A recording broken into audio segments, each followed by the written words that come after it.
नमस्कार, मी लतिका। आज मी तुम्हाला नवीन मसाल्यापासून अंड्याचं कालवण बनवून दाखवणार आहे। त्यासाठी बघा 2 चमचे हा मसाला घेतलेला आहे। अशा पद्धतीत एकदम बारीक असा आपल्या डंकावरनं मी कुटून आणलेला आहे। तर ह्या मसाल्याचं काय आहे माहिती आहे का, ह्याच्यामध्ये मी कांदा, लसूण, खोबरं असं काही घातलेलं नाही। काय होतं माहिती आहे का, गरम जास्त असतं मुंबईमध्ये। जर आपण ह्याच्यामध्ये कांदा, लसूण, खोबरं जर घातलं की नाही तर तो 2-3 महिने जर आपण असं पॅकमध्ये जर ठेवला तो मसाला तर त्याचा वास येतो, खवट वास येतो। जे खोबरं टाकलेलं असतं किती जरी भाजलं, कांदा म्हणा, लसूण म्हणा, तर थोडा तरी त्याचा वास येतो। त्याला काय करायचं असतं माहिती आहे का, 8 दिवस झाले की त्याला उघडून असं हवेमध्ये थोडंसं ठेवायचं असतो घरामध्ये। उन्हाबिनामध्ये नाही, घरामध्ये फॅनच्या हवेखाली थोडासा पसरून ठेवायचा असतो। आणि कधी पण कांदा लसूण मसाल्याला ना जास्त प्रमाणात कांदा लसूण वापरायचा नाही। आणि काय करायचं माहिती आहे का, जर तुम्ही कुटून आणला किंवा डंकावर जर केला तर अर्धा मिसळायचा आणि अर्धा तसाच ठेवायचा।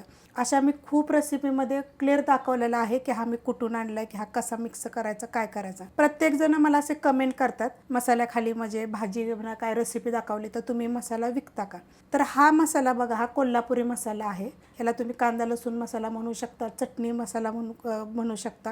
ही पावडर फॉर्ममध्ये मी बनवलेला आहे। ह्याच्यामध्ये मी अजून कांदा लसूण काही मिसळलेला नाही, जसं मला लागेल तसं मी मिसळते। अशाच पद्धतीत जर तुम्हाला विकत पाहिजे असेल तर तुम्ही हा मसाला एकदम प्युअरमध्ये, जसं मला घरात खायला करते तसाच मसाला मी तुम्हाला देणार। तर तुम्ही कसा किलो घेऊ शकता मला जरा कमेंट करून सांगा। आणि आज मी तुम्हाला जी रेसिपी दाखवते ना, हा नवीन मसाल्यापासून अंड्याचं कालवण बनवून दाखवणार आहे। त्यासाठी बघा, अंडी मी शिजवून घेतलेली आहेत। आता मसाल्यासाठी बघा काय काय पाहिजे। ह्याच्यामध्ये तुम्ही 1 डझन अंड्याचं कालवण पण करू शकता, एवढं मी तुम्हाला साहित्य दाखवते।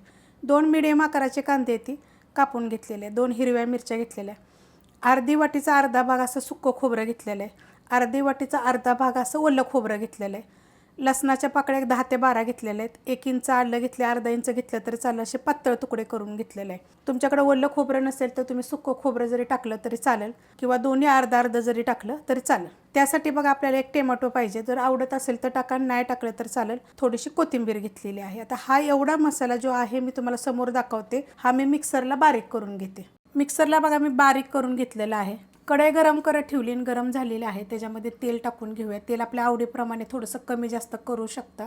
आणि मी गरम होऊन देते तेल। तेल गरम झालेलं आहे। आता त्याच्यामध्ये जे मिक्सरमध्ये आपण बारीक केलं होतं ना ते टाकून घेऊया। मसाला बघा मी टाकून घेतलेला आहे, जे आपण वाटण बनवलं ते। आता हे काय करायचं माहिती आहे का, मीडियम गॅसवर 1-2 मिनटं परतून घ्यायचं। मस्त असं बघा परतून घेतलेलं, असं तेल सुटस्तोवर मसाला परतून घ्यायचा।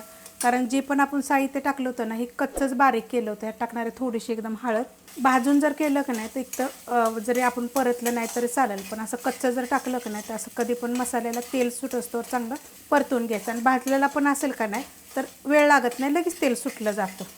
मस्त असा बघा परतून घेतलेला आहे। गॅस करते थोडासा बारीक, आणि त्याच्यामध्ये हा मी तुम्हाला सांगितलं हा नवीन मसाला बघा 1.5 चमचा टाकलेला आहे, ह्या चमच्याच्या मापानं। त्यात टाकायचं आपल्याला चवीप्रमाणे मीठ, परतून घ्यायचं। ह्याच्यामध्ये आपल्याला काही टाकायची गरज नाही, धने जिरे पावडर, गरम मसाला पावडर असं काही टाकायची गरज नाही, फक्त हा मसाला टाकायचा। मस्त असं होतं बघा। त्याला 1 मिनिटभर फक्त मी आता परतून घेते। परतून घेतलेलं आहे बघा मस्त असं। आता ह्याच्यामध्ये टाकायचे आपल्याला कोमट पाणी, उकळतं वगैरे काही टाकायचं नाही, कोमट पाणी टाकायचे। आता तुम्हाला किती कालवण पाहिजे त्याप्रमाणे तुम्ही हे पाणी टाकायचे। आणि हे पहिलं टाकलेलं मिक्स करून घ्यायचं जरा व्यवस्थित। आणि आता हा मी दुसरा ग्लास टाकणार आहे, अशा आकाराचा आहे बघ, म्हणजे 1.5 ग्लास मी पाणी टाकलेलं आहे ह्याच्यामध्ये। आता ह्याला काय करूया माहिती आहे का, उकळून घेऊया पहिलं। कालवण बघा आपलं चांगलं उकळलेलं आहे, तरी बघा किती मस्त असे आलेलं, जर उकळायला लागले बघा आत्ताशी।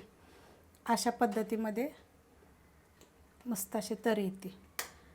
आणि कसं असतं माहिती आहे का, ही तरी लाल कलर दिसला पाहिजे, अशापेक्षा ना चटणीला चव चांगली असली पाहिजे, हे पहिलं महत्त्वाचं आहे।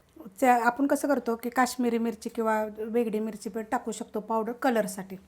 चव चांगली असली की नाही की जेवणामध्ये बाकीचे जास्त मसाले टाकायची गरज पडत नाही। आता हे बघा चांगलं उकळलेलं आहे। आता ह्याच्यामध्ये अशा पद्धतीत बघा अंडी चिरून घेतल्या सगळे, 2-2 3-3 चिऱ्या काढायच्या आणि सोडून घ्यायचं ह्याच्यामध्ये।